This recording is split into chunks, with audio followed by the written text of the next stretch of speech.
Bismillahirrahmanirrahim. Assalamualaikum warahmatullahi wabarakatuh. Alhamdulillahi ala ihsani wa syukru lahu ala taufiqihi wa amtinani. Asyhadu an la ilaha illallah wahdahu la syarika lahu ta'ziman li sya'ni wa asyhadu anna Muhammadan abduhu wa rasuluhu da'ila ridwani. Allahumma salli alaihi wa ala alihi wa ashabihi wa ikhwani. Hadirin dan hadirat yang dirahmati oleh Allah Subhanahu wa taala, kita pada kesempatan kali ini akan bahas surat Shad pada ayat 41 sampai 44 ya, tentang kisah Nabi Ayyub alaihissalam. Allah Subhanahu wa taala berfirman, "Wadhkur 'abdana Ayyuba idz nada rabbah." Dan ingatlah kisah Ayyub ketika dia menyeru kepada Rabb-Nya, ketika berdoa kepada Rabb-Nya, "Anni massaniya syaitanu binusbi wa adzab." Sungguhnya aku telah diganggu syaitan dengan penderitaan dan siksaan atau kesengsaraan. Kemudian Allah berfirman, "Urkud birijlik hadza muktasalun baridun wa syarab." Hentakkanlah kakimu, sungguhnya ini adalah air yang sejuk untuk mandi dan untuk minum. Wa wahabna lahu ahlahu wa mithlahum ma'ahum rahmatan minna. Dan kami anugerahkan atau kumpulkan kembali dengannya keluarganya, wa mithlahum ma'ahum, dan semisal keluarganya tersebut bersama mereka, rahmatan minna, sebagai rahmat dari kami, wa dzikra li ulil albab, dan juga sebagai pelajaran bagi orang-orang yang berakal. Wa khudh bi yadika dhiksan fadrib bihi wa la tahnas. Dan ambillah seikat rumput dengan tanganmu, lalu pukullah dengan ikatan rumput tersebut, dan janganlah engkau tahnas, jangan engkau melanggar sumpah. Inna wajadnahu sabira, sungguhnya kami mendapati Ayyub sabiran, hamba yang bersabar. Ni'mal abdu innahu awwab, beliau adalah sebaik-baik hamba dan sungguh beliau sangat taat kepada Allah Subhanahu wa taala. Ikhwan dan akhwat yang dirahmati Allah Subhanahu wa taala, ini adalah kisah ketiga yang Allah sebutkan dalam surat Shad. Sebelumnya Allah sebutkan tentang kisah Nabi Daud, kemudian Nabi Sulaiman. Yang kedua Nabi tersebut Allah kisahkan tentang nikmat-nikmat yang Allah berikan kepada mereka, ujian berupa kerajaan, kekuasaan, dan berupa kekayaan. Namun Nabi Daud dan putranya Sulaiman alaihi wassalam dalam kenikmatan yang luar biasa, kekuasaan yang luar biasa, tetap sangat rajin beribadah kepada Allah Subhanahu wa taala. Dan Allah tetap mensifati Nabi Sulaiman dengan ni'mal abdu innahu awwab.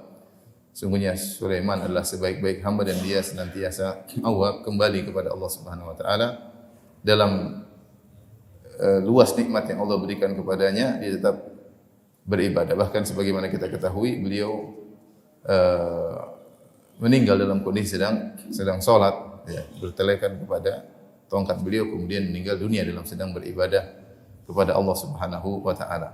Setelah itu Allah menyebutkan kisah ketiga yang berbeda dari dua kisah sebelumnya. Sekarang Allah cerita tentang seorang yang diuji dengan ujian yang luar biasa, ya. Ujian yang bertubi-tubi, namun tetap bersabar dan tetap beribadah kepada Allah Subhanahu wa taala. Itulah kisah Nabi Ayyub alaihi salam. Allah Subhanahu wa taala berfirman, "Wadhkur 'abdana Ayyub," dan ingatlah hamba kami Ayyub. Dan ini sering Allah sebutkan, "Wadhkur 'abdana, wadhkur ibadana," ya, untuk mengingatkan bahwasanya para anbiya mereka adalah Abdullahi wa rasuluh, mereka adalah hamba Allah dan rasulnya. Mereka dipuji sebagai seorang rasul dan mereka juga dipuji sebagai seorang hamba, ya. Sebagai seorang rasul karena mereka mendapat wahyu dari Allah Subhanahu wa taala, dan sebagai seorang hamba karena mereka sangat kuat beribadah kepada Allah Subhanahu wa taala. Sebagaimana saya sering sampaikan, bahkan dalam kondisi-kondisi genting Allah Subhanahu wa taala mengangkat sifat kenabian Nabi Muhammad SAW sebagai seorang hamba, bukan sebagai seorang rasul, seperti firman Allah Subhanalladzi asra bi 'abdihi lailan minal masjidil haram ilal masjidil aqsa alladzi barakna haulahu. Maha suci Allah yang perjalankan hambanya. Allah tidak mengatakan Subhanalladzi asra bi rasulihi. Maha suci Allah yang sedang perjalankan rasulnya di Masjidil Haram, Masjidil Aqsa, tapi Allah mengatakan subhanalladzi asra bi 'abdihi lailan minal Masjidil Haram ila Masjidil Aqsa. Maha suci Allah memperjalankan hambanya dari Masjidil Haram ke Masjidil Aqsa. Karena Nabi SAW dipuji bukan sebagai seorang Rasul saja, tapi dipuji juga sebagai seorang hamba. Karena orang yang paling kuat beribadah, yang paling kuat menunjukkan kehinaan dan ketundukan dirinya di hadapan Rabbul Alamin. Maka Allah menyebutkan asra bi abdihi. Demikian juga seperti firman Allah Subhanahu wa taala, "Wa in kuntum fi raibin mimma nazzalna ala abadina fa'tu bi suratin min mithli." Ini juga ayat tantangan. Jika kalian merasa ragu tentang apa yang kami turunkan kepada hamba kami, Allah tidak mengatakan kepada rasul kami, ya, tapi Allah katakan kepada hamba kami, ya. Wa annahu lamma qama abdullahi yad'uhu kadu yakununa alaihi libada. Jadi para anbiya mereka meskipun mereka para rasul mendapat wahyu dari Allah Subhanahu wa taala, mereka adalah para hamba yang sangat kuat beribadah kepada Allah Subhanahu wa taala, dan mereka tidak terpuji dari sisi rasulnya saja, tapi mereka dipuji dari sisi juga penghambaan. Ini semua bantahan kepada orang-orang yang mengangkat mereka pada derajat Tuhan. Ya. Makanya Nabi Isa alaihissalam ketika pertama berbicara dia berkata, "Inni abdullah atani alkitab." Sungguhnya aku adalah hamba Allah. Dia mengatakan atani alkitab, Allah memberikan kepadaku kitab. Itu aku seorang rasul. Tapi dia buka dengan apa? Ini Abdullah. Aku hamba Allah, tidak pantas untuk diibadahi, tidak pantas diibadahi. Tapi para anbiya itu ketika mereka disifati dengan abdun atau ibad, menunjukkan mereka sangat kuat beribadah kepada Allah. Ya, di antaranya adalah kuat dalam bersabar ketika diuji oleh Allah Subhanahu wa taala. Maka Allah sebutkan ini model sabar kedua. Kalau yang pertama sabar ketika diuji dengan kenikmatan, Nabi Daud, Nabi Sulaiman, yang kekuasaan menjadikan mereka semakin taat beribadah. Bukan kekuasaan yang kalian buat mereka lupa untuk beribadah, lalai, sibuk ngurusin kekuasaan, sibuk ngurusin harta. Justru kekuasaan dan kekayaan yang mereka miliki menjadikan mereka semakin bertakwa kepada Allah Subhanahu wa taala. Maka jadi kita sebutkan istidraj. Apa itu istidraj? Istidraj adalah kenikmatan yang Allah berikan buat orang semakin lalai. Maka seorang merenungkan pada dirinya, jika Allah berikan dia kenikmatan, apakah dia semakin dekat kepada Allah atau tidak?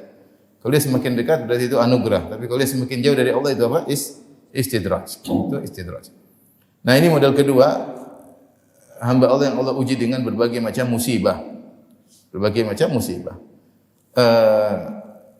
Kebanyakan kisah-kisah tentang Nabi Ayub alaihissalam datang dalam Israiliyat.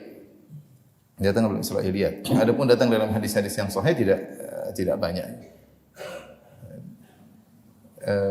Dalam Israiliyat tersebut disebutkan bahwasanya Nabi Ayub diuji dengan berbagai ujian, di antaranya hartanya ludes, di antaranya keluarganya pun pada meninggal, ya. Namun datang dalam riwayat-riwayat yang tidak sahih. Akan tapi demikianlah para ulama terkadang menampilkan kisah-kisah Israiliyat ketika tidak ada dalil sahih yang menjelaskan secara detail.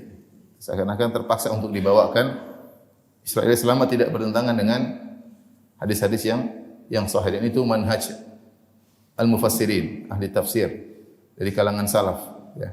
Karena kalau kita mengatakan kita hanya berdasarkan dengan riwayat yang sahih untuk menafsirkan kisah Nabi Daud, maka tidak ada kisahnya. Tidak ada kisahnya. Dari mana? Maksudnya dia diuji bagaimana? Enggak ada kisahnya. Oleh karena di antara metode ahli tafsir, mereka menyebutkan terkadang sebagian riwayat yang lemah untuk menjelaskan, menguatkan makna dari sebuah ayat, didukung dengan perkataan para salaf, ya. Oleh karena ketika sebagian ulama berpendapat bahwasanya tidak ada tafsir kecuali dengan hadis yang sahih, maka dikritiki oleh sebagian ulama muasirin juga, sama-sama muasirin, sama-sama ulama kontemporer. Mereka yang mengkritik mengatakan ini menyelisih manhaj salaf dalam metode tafsir. Karena manhaj salaf para mufassirin, Mujarir at-Tabari dan yang lainnya, ketika mereka menafsirkan, mereka juga terkadang membawa riwayat-riwayat yang lemah jika tidak didapati hadis yang sahih atau kabar yang sahih tentang makna suatu ayat, maka tidak mengapa digunakan sebagai penguat, ya, dengan sebagai penguat, apalagi dikuatkan dengan perkataan para salaf yang menafsirkan ayat tersebut. Intinya Nabi Ayub alaihissalam diuji dengan berbagai ujian. Di antara ujian tersebutlah di tubuhnya sakit ya, tubuhnya sakit. Nanti kita akan sebutkan riwayat yang sahih terkait ini.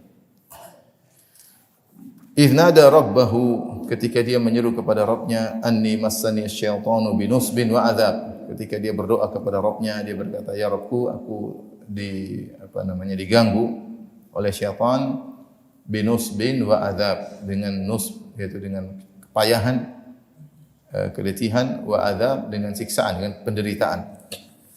Baik, di antara hadis yang sahih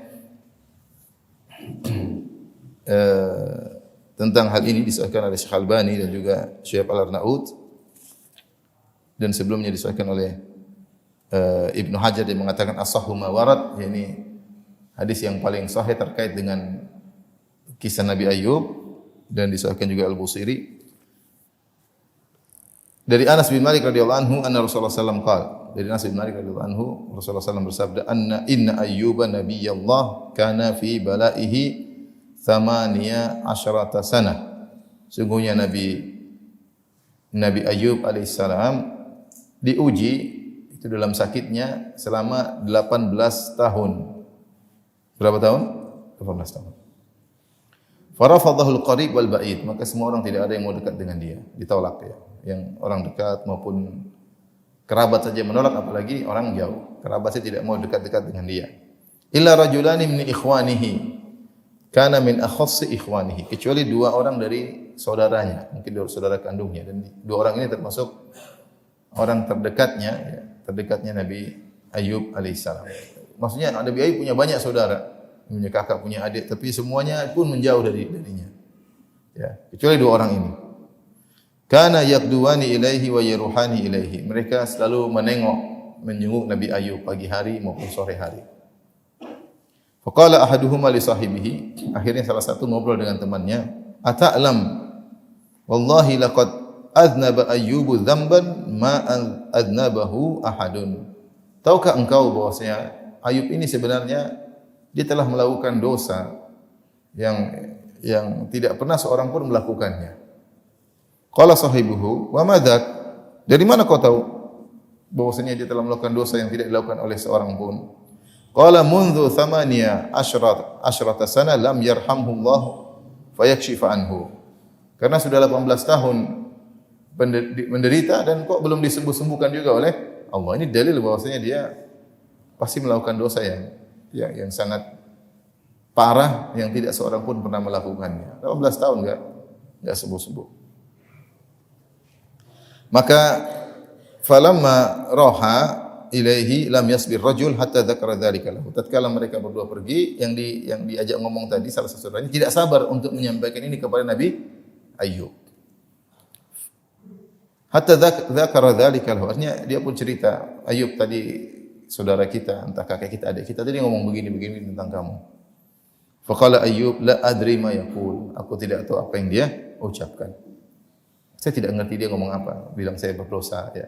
Ghairu anna Allah ya'lamu anni kuntu amurru 'ala rajulain yatanaza'ani fayadhkuranillah. Hanya saja aku tahu, Allah tahu bahwasanya suatu hari aku melewati dua orang yang sedang berdebat, lalu mereka berdua bersumpah begini, satunya lagi demi Allah begini, satunya lagi demi Allah begini. Fa arji ila baiti, aku mendengar mereka berdebat, aku kembali ke rumah. Fa ukaffiru anhuma karahiyata an yadhkurallah illa fi haqq. Maka aku pun bayar kafarah sumpah mereka berdua. Aku khawatir mereka berdua mengucapkan sesuatu atau bersumpah dengan nama Allah bukan pada yang hak. Nabi Ayub kasihan, jangan-jangan dua orang ini ngeyel bersumpah demi Allah, ternyata tidak benar. Di antara kebaikan Nabi Ayub, ya sudah saya biarkan kafarah mereka berdua aja. Siapa tahu mereka salah. Jadi saja yang saya lakukan, saya tidak tahu salah atau bukan ya. Jadi justru itu kebaikannya. Qala wa kana yakhruju ila hajatihi. Dan Ayub alaihissalam dalam kondisi sakit parah tersebut, yakhruju ila hajati, keluar untuk buang hajat. Fa idza qada hajatahu amsakat imra'atuhu biyadihi hatta yablugh. Jika dia buang hajatnya, maka istrinya memegangnya, istrinya sabar menemani dia ya. Kemudian memegang tangannya sampai ke tempatnya kalau mau buang hajat ya. Kalau selesai kemudian dibawa pulang. Falamma kana dzata yaumin abta 'alaiha. Tatkala suatu hari ya Nabi Ayub buang hajat ya. Kemudian Ayub enggak pulang-pulang, enggak balik-balik, istrinya nungguin. Wa uhiya ila Ayyub fi makanihi. Kemudian diwahyukan kepada Nabi Ayub dan dia sedang berada di sekitar tempat dia buang hajat, tempat tersebut. Allah berfirman, "Urqud birijlik, hentakkanlah kakimu. Hadza mughtasalun baridun wa syarab." Sungguhnya adalah air yang untuk mandi, yang sejuk, yang dingin, wa syarab dan juga untuk minum. Fastabta'athu falaqiyathu yantazir ya. Maka istrinya kok Ayub enggak datang-datang ya. Akhirnya dia datang pun ya. Kemudian dia bertemu dengan Ayub sedang menunggu. Wa aqbala 'alaiha qad adzaballahu bihi ma bihi minal bala. Ketika Ayub melihat istrinya, mendatangi istrinya, maka Allah telah menghilangkan segala penyakit dari tubuh Nabi Ayub.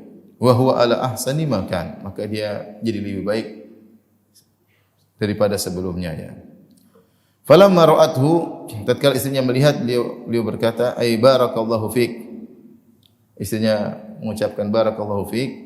"Hal ra'aita nabiyallah hadzal mubtala?" Wahai fulan, dia tidak kenal suaminya karena suaminya sudah apa? Kembali lagi gagah, tampan seperti terbaik sebelumnya seperti apa ya. Sebelumnya setampan-tampannya Ayub kembali seperti itu alaihissalam, maka istrinya berkata, "Wahai fulan, barakallahu fik, apakah engkau melihat ada Nabi Allah yang sakit ya, di daerah sini?"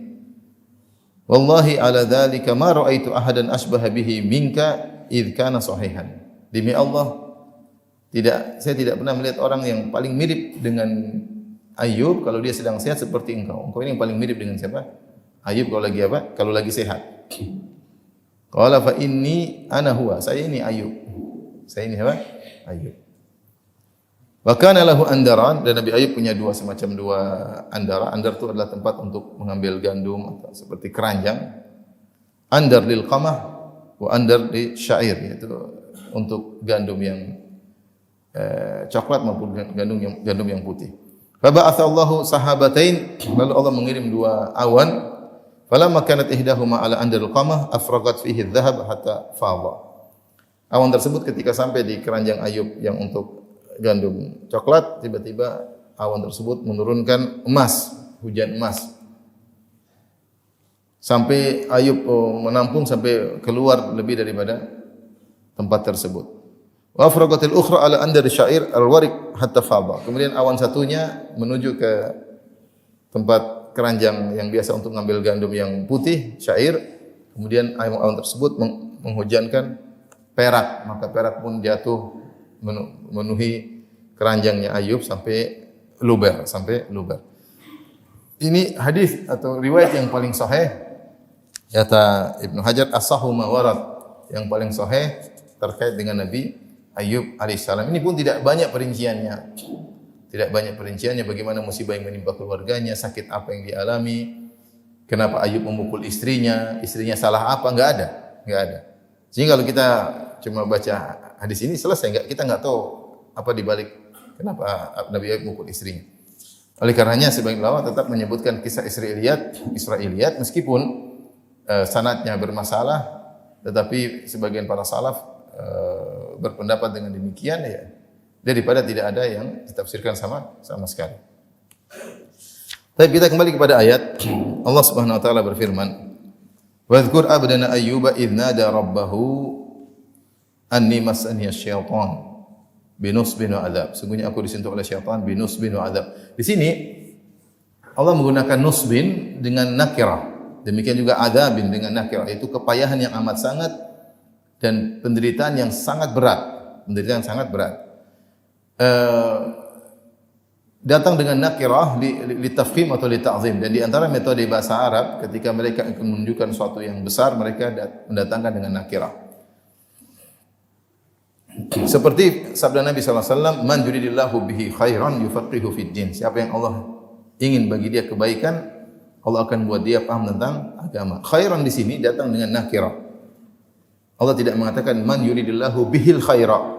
Allah mengatakan man yuridillahu bihi khairan yufaqihu fid din. Di antara metode orang Arab, khairan tanwin litafkhim, kata Ibnu Hajar dalam Fathul Bari. Litafkhim, untuk menunjukkan kebaikan yang Allah kehendaki bagi penuntut ilmu, bukan sembarang kebaikan. Kebaikan yang luar biasa, kebaikan yang luar biasa. Karena kita tidak mungkin mengatakan khairan di sini umum. Umum itu kalau nakirah datang dalam konteks syarat atau konteks nafi. Ini nakirah dalam konteks isbat. Atau ini ini syarat ya, man yuridillahu bihi khairan yufaqihu fid din. Mohon maaf ya, man yuridillahu bihi khairan yufaqihu fid din, ini masuk konteks syarat, tetapi Ibnu Hajar mengatakan khairan di sini terkait dengan litafkhim, bahwasanya kebaikan yang diinginkan oleh penuntut ilmu adalah kebaikan yang spesial, maka Allah datangkan dengan nakirah. Ini dalam Al-Qur'an banyak ya. Saya berapa kali melewati ayat-ayat Allah datangkan dengan nakirah, tujuannya untuk litafkhim. Di antaranya seperti ini. Anni massani asyaitanu binusbin wa adzab. Bukan bin nusb wal adab, karena sebenarnya penyakit yang dialami oleh Nabi Ayub Allah sudah tahu, sesuatu yang sama-sama tahu. Artinya sesuatu yang dimakrifati, sudah sama-sama tahu. Seharusnya kalau sama-sama sudah diketahui penyakitnya tersebut, harusnya dengan alif lam al-ma'rifah, paham? Bin nusbi wal adab, harusnya demikian. Karena Nabi Ayub tahu penyakitnya, bukan penyakit yang asing. Maka nakirah di sini tujuannya bukan untuk sebagaimana sering kita pahami asing, tidak diketahui dengan jelas. Saya nusbin di sini maksudnya adalah kepayahan yang berat dan azab yang berat. Hal ini karena terkumpul pada Nabi Ayub musibah yang bertubi-tubi. Yang pertama, beliau tubuhnya sakit 18 tahun. Hartanya ludes, dia dulu kaya raya, hartanya ludes. Kemudian dalam sebagian pendapat di kalangan para salaf, keluarganya pada meninggal semua. Keluarganya pada meninggal semua. Dia punya istri-istri yang lain, dia punya anak-anak yang banyak, semua pada meninggal dunia. Tinggal istri satunya ini yang menemani dia terus. Kemudian dijauhi oleh masyarakat. Mungkin orang jijik melihat dia atau apa, pokoknya dijauhi. Jangankan orang jauh, kerabatnya pun menjauhi. Kakak adiknya menjauhi, kecuali dua orang tadi yang terkadang menyenguknya. Itu pun akhirnya salah satu suudzon sama Ayub. Ayub enggak mungkin begini kecuali pasti melakukan apa? Dosa. Ini semua bertumpuk-tumpuk menjadikan Ayub menghadapi ujian yang berat. Sebagian ulama berpendapat Ayub akhirnya berdoa ya, karena beberapa hal di antaranya tadi ketika ada yang bilang ini Ayub enggak mungkin begini kecuali pasti melakukan apa? Dosa. Itu perkataan yang sangat menyakitkan ya. Dia seorang hamba yang soleh kemudian dituduh apa? Dituduh dia malah berdosa. Maka saat itu dia berdoa kepada Allah agar penyakitnya diangkat. Ada pendapat yang mengatakan karena istrinya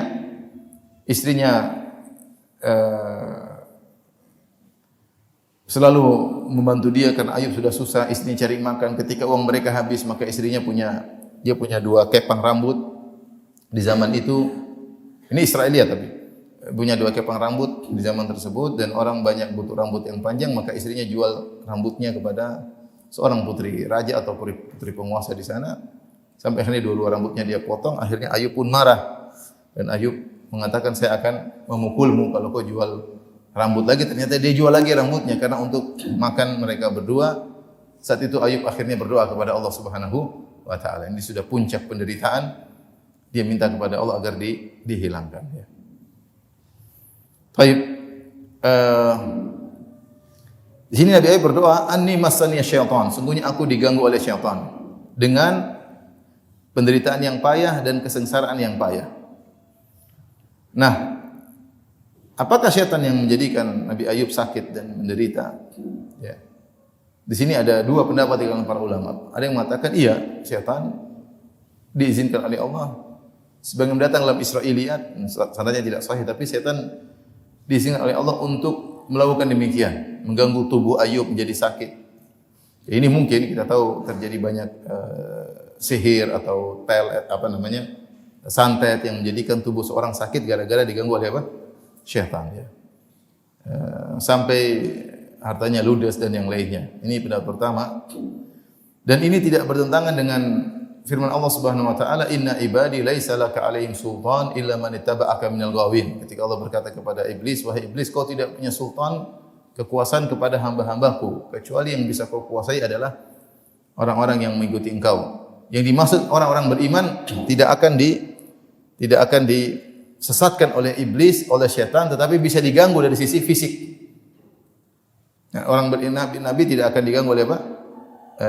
Syaitan sehingga menjadi sesat karena Allah jaga ya para nabi, tetapi dari sisi fisik syaitan bisa ganggu. Seperti Nabi Ayub sakit dari tubuhnya, syaitan ganggu. Demikian juga Nabi Muhammad SAW disihir sampai menyangka dia telah berhubungan, ternyata beliau tidak berhubungan dengan apa? Istrinya. Ini seperti penyakit, tapi tidak mengganggu keimanan Nabi SAW, tidak menjadikan Nabi apa? Sesat. Ya, paham? Jadi syaitan mengganggu dari sisi fisik, bukan mengganggu dari sisi keimanan. Arti kalaupun dia ganggu dari sisi keimanan tidak akan berhasil. Tidak akan berhasil. Sebagaimana syaitan mengganggu Nabi Ayub, Ayub tetap sabar alaihissalam. Ini pendapat pertama bahwasanya makanya Ayub menisbahkan apa yang dia alami kepada syaitan. Anni massaniya syaitanu binusbin wa azab. Sungguhnya aku diganggu oleh siapa? Syaitan. Pendapat kedua, maksud dari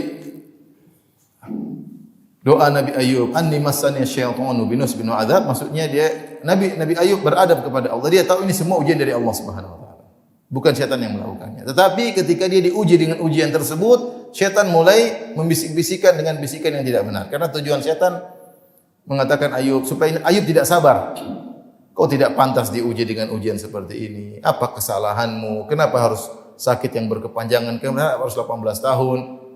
Ini maksudnya syaitan berharap Ayub lama-lama imannya apa? Kendor, lama-lama kemudian mengeluh kepada manusia, lama-lama tidak sabar. Maka supaya Nabi Ayub bertahan, dia butuh pertolongan Allah Subhanahu wa taala.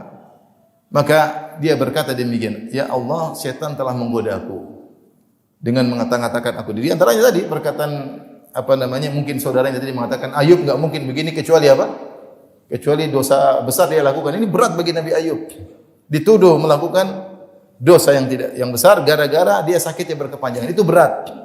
Maka dia minta tolong kepada Allah agar itu dihilangkan dari dia. Ini seperti Nabi Yusuf alaihissalam ketika digoda, dia mengatakan, "Rabbi sijni ahabbu ilayya mimma yad'unani ilaih wa illam tasrif anni kaidahunna asbu ilaihinna wa aku minal jahilin." Ya Rabbku, sungguhnya penjara lebih aku sukai dari rayuan para wanita tersebut, ibu-ibu Mesir. Wa illam tasrif anni kaidahunna, kalau engkau tidak palingkan aku dari rayuan mereka, asbu ilaihinna, aku akan condong kepada mereka. Wa aku minal jahilin, aku akan terjerumus dalam kemaksiatan. Jadi dia minta perlindungan, minta tolong kepada Allah agar dijauhkan dari godaan tersebut. Nah, kira-kira sama seperti ini Nabi Ayub alaihissalam ketika syaitan menggodanya dengan mengatakan kau tidak pantas diuji dengan selama ini, sepanjang ini, hartamu ludes, dulu kaya kemudian ludes, dulu punya istri banyak kemudian anak-anak pada meninggal dunia. Sekarang kau sakit berkepanjangan. Ini berat ya. Karena pernah kaya. Ayub alaihissalam pernah apa? Pernah kaya. Pernah punya istri-istri, pernah punya anak-anak, pernah punya rumah, semuanya ludes. Semuanya ludes. Kemudian saudaranya ngomong kayak gitu, enggak mungkin Ayub begini kecuali melakukan dosa. Ini berat bagi Nabi Ayub alaihissalam, maka dia pun berdoa, "Ya Allah, syaitan telah menggodaku." Ini pendapat kedua. Paham? Pendapat pertama tadi apa? Tadi pendapat pertama yang qaul awal. Apa tadi? Setan mengganggu secara apa? Fisik. Benar-benar setan yang mengganggu. Pendapat yang kedua, dia tahu bahwasanya Allah yang membuat itu semua ujian dan dia bersabar. Namun di antara adabnya dia menisbahkan kepada syaitan dan maksud dia setan mulai menggodaku, bisik-bisikan kepadaku. Aku minta pertolonganmu ya Allah agar aku selamat dari itu semua.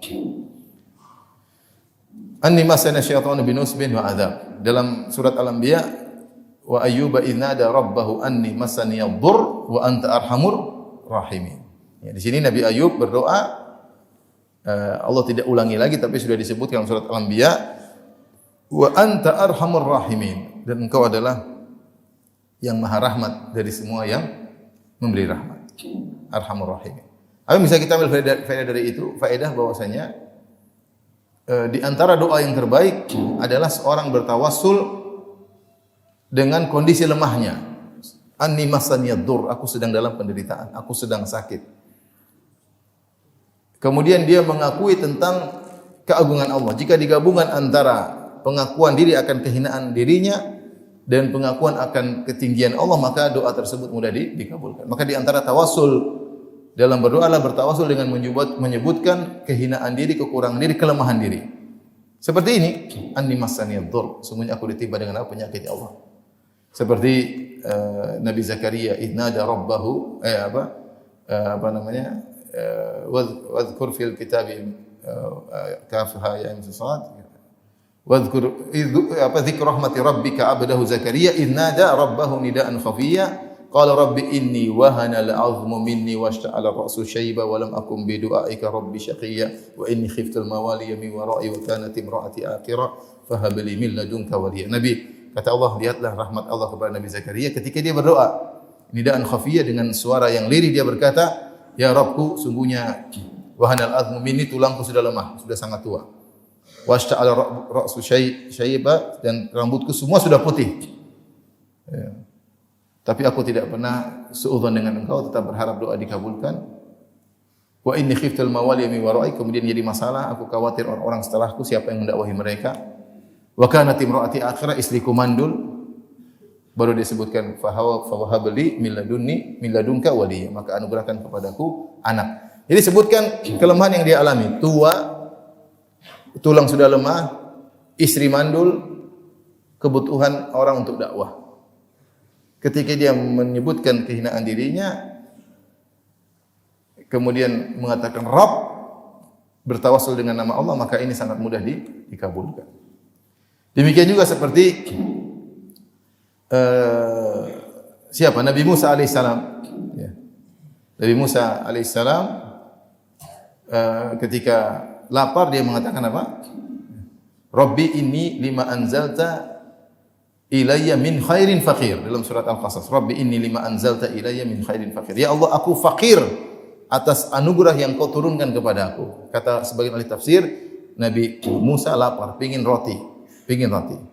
Maka dia bertawassul bahwasanya saya fakir kepada engkau ya Allah, untuk roti saya butuh bantuanmu. Maka Allah berikan dia makanan dengan diundang oleh calon mertuanya. Ya. Demikian Nabi Muhammad SAW ketika berdoa demikian. Ketika perang Badar, apa kata Nabi Muhammad SAW? Mengangkat kedua tangannya sampai ridanya jatuh, ini menghinakan dirinya. Memelas-melas saya mengatakan, Allahumma in tuhlik hadhil isabah falan tu'bad. Ya Allah, kalau kau binasakan kami, kau tidak diibadah lagi. Allah anjiz wa'dak, Allahumma anjiz wa'dak. Oleh karenanya di antara sarana agar doa kita dikabulkan, kita bertawassul dengan kekurangan kita. Ya Allah, saya hanyalah hamba-Mu, saya tidak bisa begini, saya tidak bisa. Kalau bukan karena kekuatan-Mu, ya Allah, saya telah begini, saya telah berusaha. Seperti misalnya ada seorang yang jomblo berdoa, ya Allah, saya sudah melamar 20 kali ditolak terus ya Allah. Wala haula wala quwata illa bik. Anugerahkan kepadaku istri yang saleh. Tidak apa-apa. Boleh atau tidak? Boleh, itu tawassul dengan ketidakmampuan seseorang. Sambil nangis, sambil merengek-rengek. Semakin kita menghinakan diri, semakin mudah dikabulkan. Makanya ketika kita sujud itu paling mudah dikabulkan. Ud'allahu antum fa amas sujud fa'aksiru fi du'a faqad min asjaba lakum. Kalau sujud banyaklah berdoa. Kenapa ketika sujud kita merendahkan apa diri kita? Kenapa musafir mudah dikabulkan doanya? Karena as'ad akbar, rambutnya semerawut, bajunya lagi kotor, jauh dari kesombongan, kemudian dia jauh dari istrinya, jauh dari keluarganya, jauh dari kampung halamannya, jauh dari makanan yang biasa dia makan, jauh di tempat pengasingan tidak ada yang mengenalnya, kemudian dia angkat tangan. Mudah dikabulkan enggak? Mudah, karena kondisinya yang lagi rendah. Ya. Oleh karenanya kita berdoa, kita boleh memperinci kekurangan kita, tapi jangan memperinci permintaan. Ya Allah, saya minta surga, kalau saya masuk seperti sebelah kanannya ada istana berwarna putih, sebelah kirinya istana berwarna coklat, sebelah kanannya bidadarinya 2, sebelah kiri bidadarinya 3. Itu tidak perlu.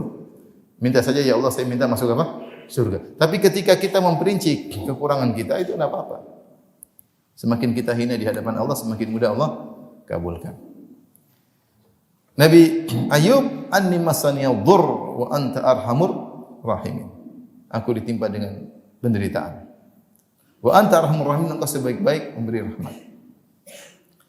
Rahmat artinya apa? Penyayang. Ya. Dan ini mazhab Ahlus Sunnah wal Jamaah. Adapun mazhab Ahlul Bidah baik Mu'tazilah maupun Asy'ariyah, kalau Mu'tazilah mereka menolak sifat-sifat, sebagian mereka menafsirkan rahmat dengan iradah, dan adapun Asy'ariyah mereka menafsirkan sifat-sifat fi'liyah seperti rahmat, ghadab, kemudian ridha, ya. Ini semua mereka tafsirkan kepada iradah. Pada iradah ya. Kalau al-ghadab maksudnya iradatul intiqam, kalau rahmat maksudnya iradatu ni'am alal abd atau iradatu thawab alal abd, karena mereka hanya beriman kepada 7 sifat. Semua sifat-sifat di luar 7 ditafsirkan kepada salah satu sifat dari 7 tersebut.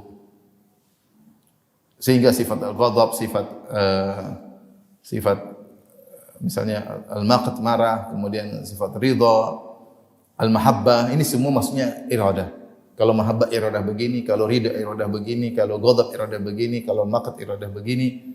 Karena mereka beriman hanya pada 7. Salah satu metode mereka adalah menafsirkan sifat-sifat fi'liyah kepada sifat dzatiyah yang mereka pilih, yang 7 tersebut, yaitu di antaranya mereka tafsirkan dengan iradah.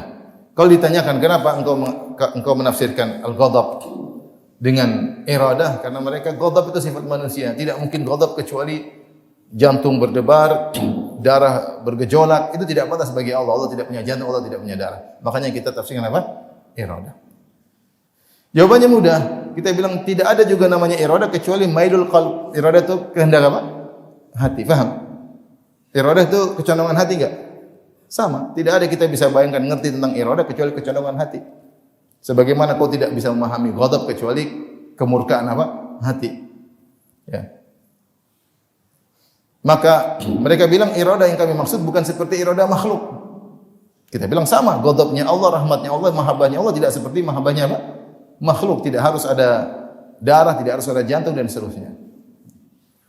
Kemudian makna al-ghadab, makna marah, bukanlah goyalanud dam, bukan darah lagi mendidih, bukan, itu asar daripada marah untuk manusia. Paham? Marah itu ya orang marah, adapun muka merah, kemudian urat kelihatan, itu namanya dampak dari apa? Marah. Dia bukan sendiri marah, itu dampak dari marah. Dan itu berbeda-beda. Coba malaikat bisa marah enggak? Bisa, malaikat marah. Oleh malaikat marah, kemudian darahnya bergejolak, malaikat enggak ada darahnya, paham? Malaikat diciptakan dari apa? Cahaya. Dan tidak makan, tidak minum. Makanya kalau kita ada darah, kita ada kolesterol. Ada kolesterol, ada gula darah, karena kita darah yang makan. Malaikat enggak ada darahnya, enggak ada jantung katupnya gini, enggak ada. Tapi mereka bisa marah? Marah. Nah, dampak dari marah mereka tidak perlu ada urat yang tegang, tidak perlu ada darah menggeliat, itu dampak dari marah. Jadi kita bilang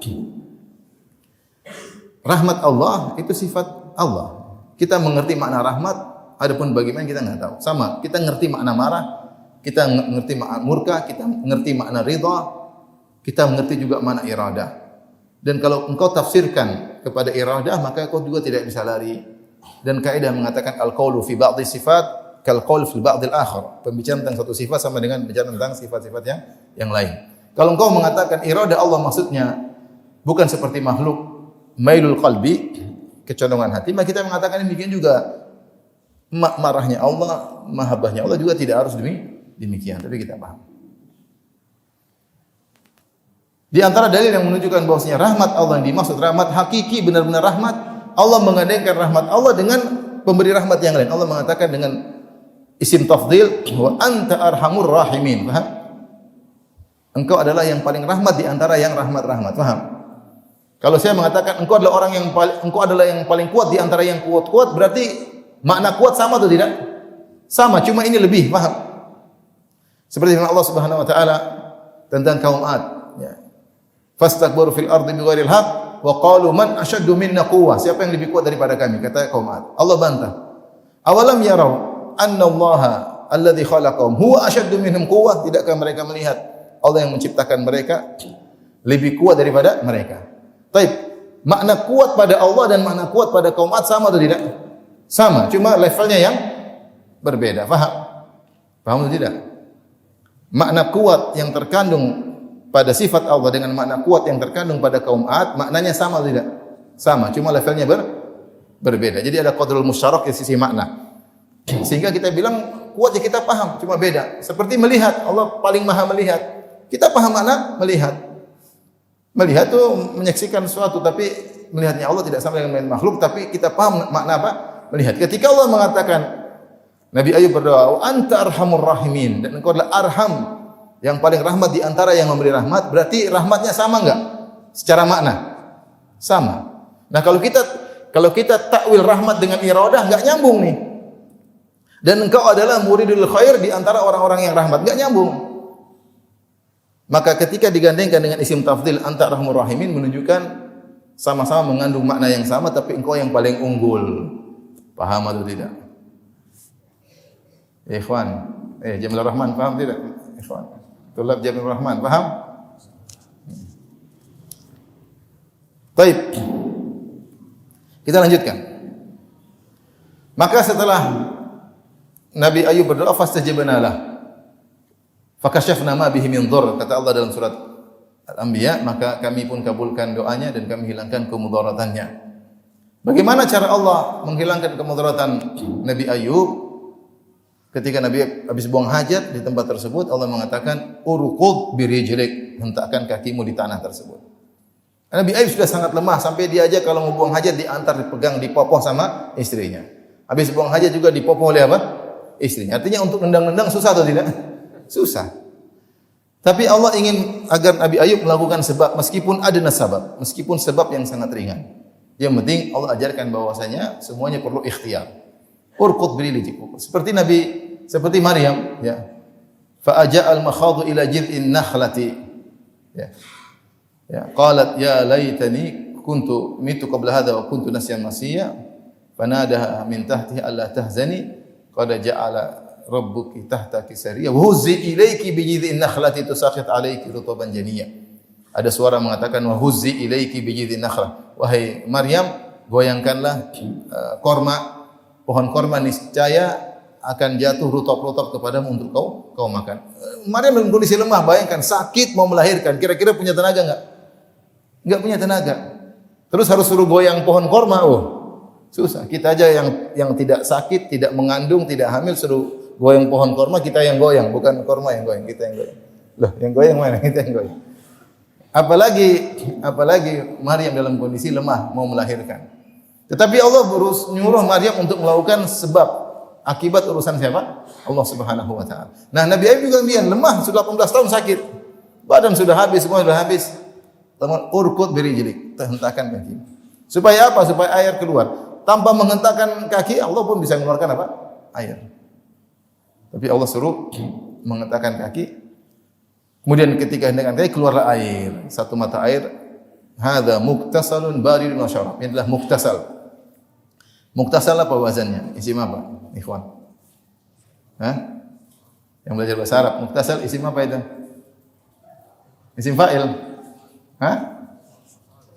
Apa? Maf'ul, isim makan, isim zaman. Iktasala, muktasal, muktasalun, mustaf'alun. Itu wazan apa itu? Isim makan bisa, isim zaman bisa, isim maf'ul bisa. Semuanya wazannya sama. Muktasal. Makanya Al-Biqai ketika menafsirkan ini dalam Durar, dia mengatakan ini muktasal itu air yang muktasalun bih yang digunakan untuk mandi. Di tempat itu pula muktasal, dia tidak pergi ke mana-mana, mandi di situ. Di waktu itu juga dia mandi. Dia gabungan tiga-tiganya. Muktasalun, isim maf'ul, isim makan, isim zaman. Baik. Maka keluar air tersebut, ada khilaf di kalangan para ulama. Apa yang keluar, satu mata air atau dua mata air? Ada yang makan satu mata air. Satu mata air tapi digunakan mandi dan juga disuruh apa? Minum. Hadza muktasalun baridun wa syarab. Ada yang mengatakan air keluar dari tanah masih hangat, tapi Allah langsung jadikan apa? Dingin karena terkait dengan pengobatan. Hadza muktasalun, dan ini mukjizat. Maka Nabi Ayub disuruh mandi dan disuruh minum. Ada yang mengatakan Nabi Ayub menghentakkan kakinya keluar dua mata air. Satu mata air untuk mandi, satu mata air untuk apa? Minum. Ala kulli hal, intinya air tersebut digunakan untuk mandi dan untuk apa? Minum. Maka muktasalun bihi, hadza muktasalun baridun wa syarab. Maka Nabi Ayub pun mandi, maka penyakit di luar tubuhnya semua hilang, dan beliau minum, penyakit dalam tubuhnya juga semuanya apa? Hilang. Jadi penyakit hilang luar dalam. Ini penjelasan sebagian apa? Ulama. Ya. Dan ini mukjizat Nabi Ayub. Dan Allah kalau ingin menyembuhkan sangat mudah. Ya. Tinggal seperti itu. Ya. Tapi tadi Allah bisa saja kun fayakun, tapi Allah ingin ada sebab akibat. Sehingga dengan sebab air tersebut maka Nabi Ayub sembuh. Nah, ini jelas terkait dengan mukjizat Nabi Ayub. Maka jangan dijadikan dalil untuk penyembuhan dengan metode tertentu. Kalau mau menyembuh dengan hentak-hentakan kaki. Hentak-hentak kaki di lantai kapan keluar airnya ya ini enggak nyambung ya. Maksudnya enggak nyambung. Kamu kalau punya metode penyembuhan, tidak mesti harus kait-kaitkan dengan apa? Ayat. Saya beberapa saat yang lalu saya dipijit. Ustaz, ini metode pengobatan. Silakan, enggak ada masalah. Itu ilmu. Itu dia mengobati. Enak enggak Ustaz? Ya, enak, lumayan. Meskipun enggak sembuh, tapi saya bilang enak.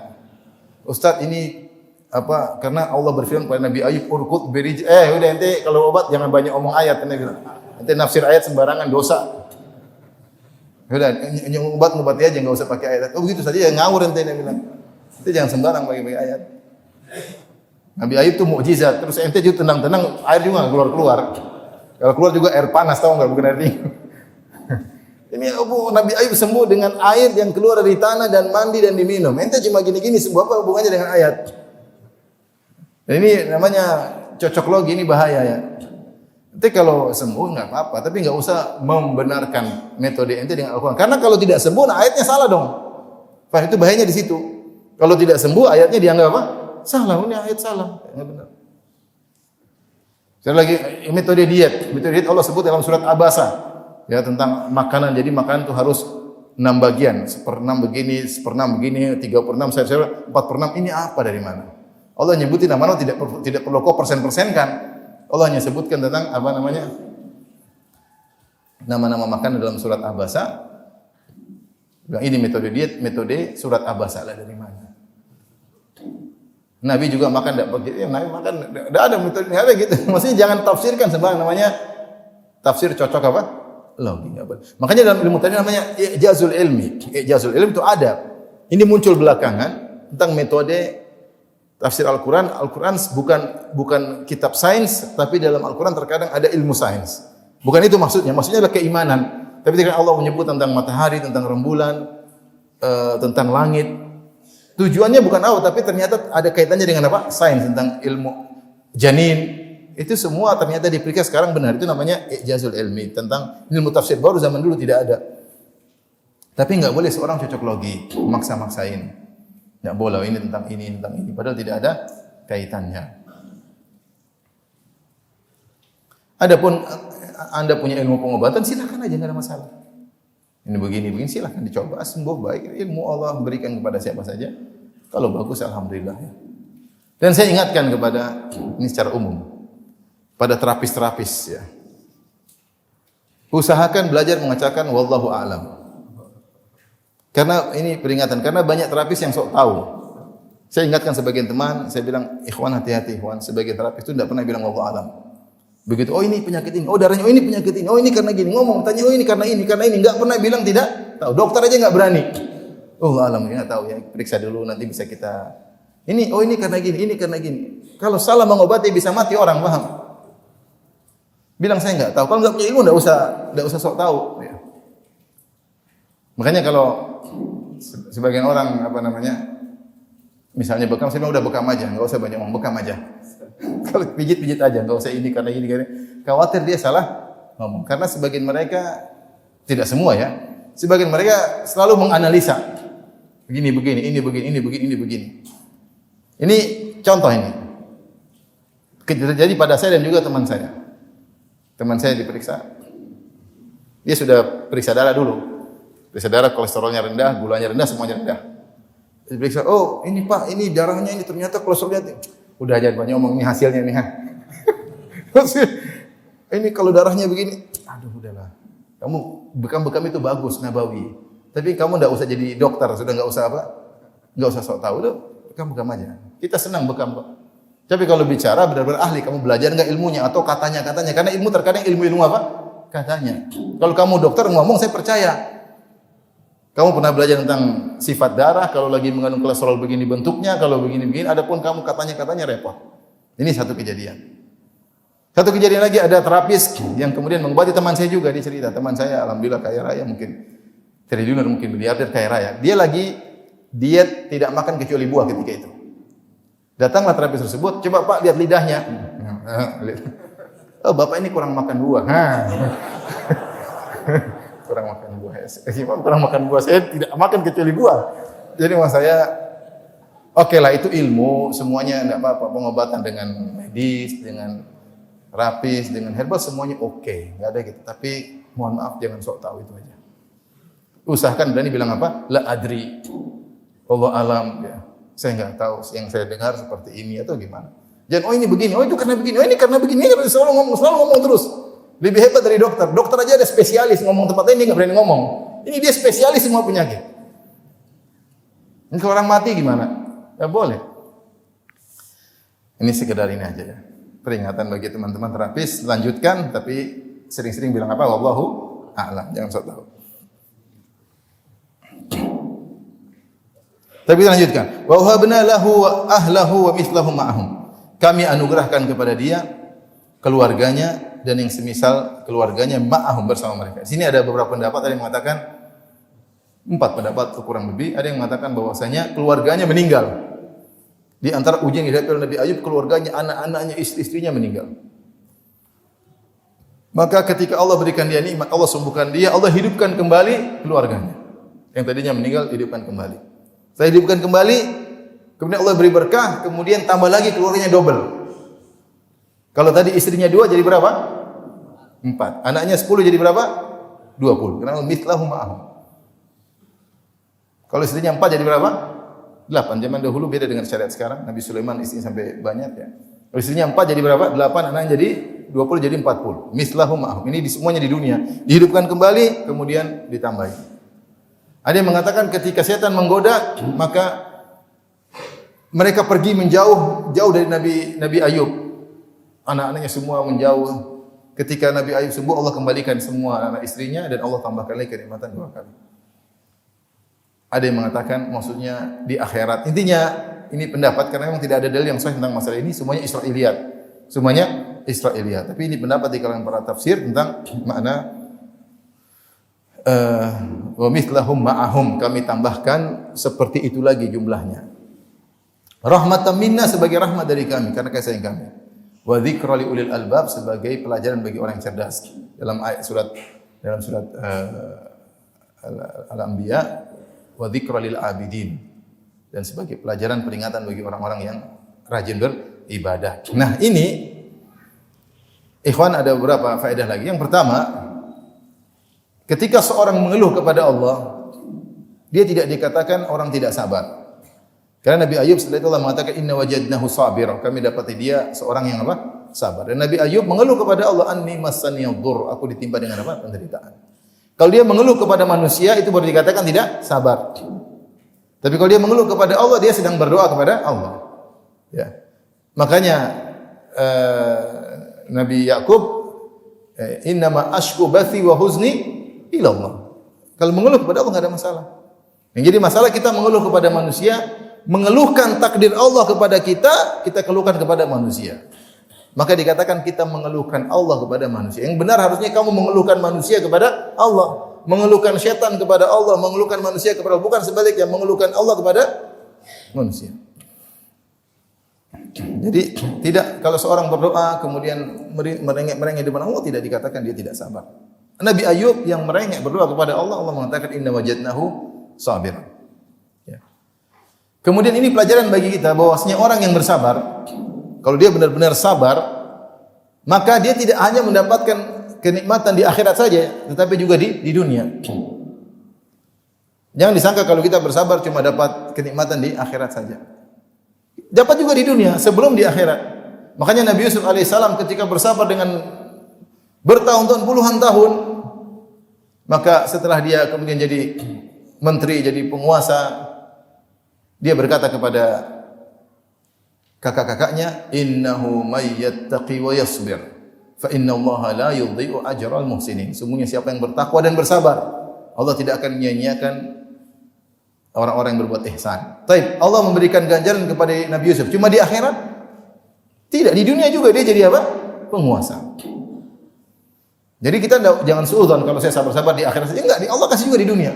Ada kenikmatan yang Allah berikan di dunia. Tidak mesti kekayaan, tapi ada kenikmatan, kebahagiaan yang Allah berikan di dunia sebelum di akhirat. Sebelum di akhirat. Kenikmatan tersebut bisa kekayaan, bisa kekuasaan, bisa yang lainnya, bisa kebahagiaan, bisa yang lainnya. Kemudian yang kedua, jika seorang bersabar dengan sabar yang benar, maka dia bisa diberikan lebih baik daripada apa yang hilang darinya. Nabi Ayub hilang istrinya, anak-anaknya, Allah kasih double. Allah kasih apa? Double. Kenapa dia bersabar? Tapi dengan sabar yang benar. Kalau tidak bersabar mungkin tidak seperti itu. Nabi Ayub sabarnya luar biasa. Maka kenyataan menunjukkan demikian. Ini bukan terjadi karena Allah mengatakan wa dzikra lil ulil albab. Pelajaran bagi orang cerdas, pelajaran bagi kita yang mau berfikir. Lil abidin, pelajaran bagi orang yang suka beribadah. Ini bukan khusus untuk Nabi Ayub saja. Paham? Tapi berlaku kepada seluruh hamba-hamba Allah. Siapa yang bersabar dengan sabar yang benar, apa yang Allah akan berikan kepadanya lebih banyak daripada yang Allah ambil darinya. Dan itu kenyataan ya. Ini itu apa? Kenyataan. Yang penting apa? Bersabar dengan sabar yang benar.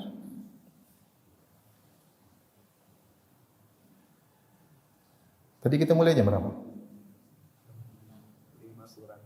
5 kurang. Sudah 1 jam ya? Baik, kita selesaikan.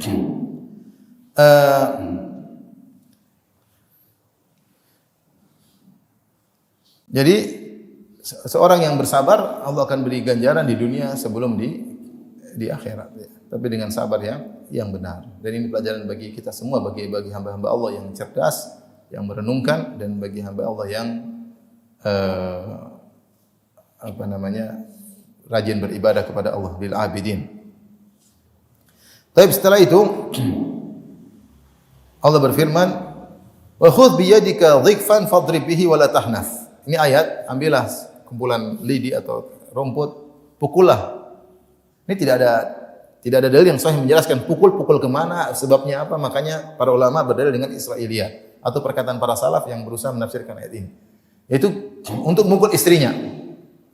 Mukul istrinya. Di antara Israiliyat yang menyebutkan hal ini ya, adalah istrinya tadi ketika Nabi Ayub tidak ada makanan maka dia jual apa? Rambutnya. Nabi Ayub bilang kalau kau jual lagi rambutmu saya akan pukul kamu 100 kali. Akhirnya karena kepepet dia jual lagi apa? Rambutnya. Sebenarnya ini istri soleha yang dia sabar menemani siapa? Nabi Ayub. Nabi Ayub nggak bisa apa-apa, udah orang semua kabur, dia tetap menemani. Bahkan dia sebagian wanita subhanallah ada yang seperti ini, istrinya suaminya sakit, stroke bertahun-tahun, dia sabar menemani. Dia sampai miskin enggak apa-apa, butuh orang kasih, dia tidak minta cerai. Sebagian mungkin baru sakit sedikit sudah ma'asalamah. Kamu tidak memenuhi kewajiban suami, saya boleh secara syariat boleh saja. Tapi ada yang bersabar, tidak melupakan masa lalu yang indah, tidak melupakan tentang pengorbanan suami sebelumnya. Saya dapati 2 model istri seperti ini. Dua-duanya ada. Yang satu saat ini kenapa mungkin gula udah gini gimana, boleh saya ini tidak bisa menjalankan kewajiban suami, boleh saya minta cerai ya? Boleh aja kalau dalam syariat. Boleh saja ya. Dan kalau istri yang setia harusnya sabar, harusnya apa? Sabar. Sabar sampai dia harus menjual rambutnya untuk memberi makan kepada Nabi Ayub. Tapi akhirnya dia melanggar tadi karena sayang kepada Nabi Ayub. Maka Nabi Ayub mengatakan saya akan pukul kamu. Ini dalil bahwasanya boleh mukul istri. Kalau dikhawatirkan melanggar atau dikhawatirkan. Nabi Ayub tidak mampu untuk memukul istrinya, dia dalam kondisi sakit. Tapi ketika dia sembuh, akhirnya dia harus menjalankan sumpahnya. Maka Allah kasih jalan solusi agar Nabi Ayub wala tahnaf, jangan kau melanggar sumpahmu. Caranya ada hilah syar'iyah, ambil aja kan kau pukul 100 kali, ambil aja lidi atau rumput-rumput 100 batang, pukul sekali aja. Ini di antara hilah syar'iyah. Ini diriwayatkan dari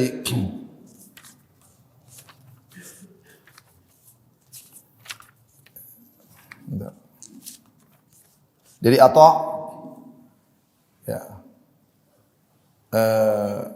ana rajulan, ya, faqih tabi'i, seorang berkata kepada Atha, "Inni halaftu alla aksu imraati dir'an hatta taqifa bi Arafah." Aku tidak bersumpah aku tidak akan kasih dir' yaitu baju pada istriku sampai dia wukuf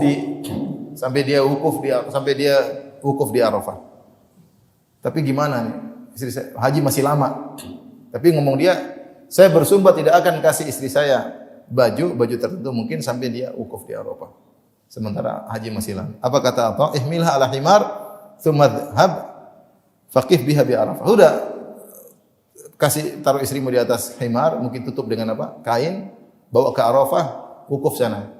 Meskipun belum musim apa? Haji. Orang ini berkata, "Innama nawaitu yaum Arafah." Maksud saya, ketika saya ngomong tersebut, maksud saya bersumpah istriku saya bawa wukuf ketika hari haji tanggal 9 Zulhijjah. Kata Atha, Ayyub hina halafa la yajlidanna imra'atahu mi'ata jaldah anwa an yadribaha bidhighth.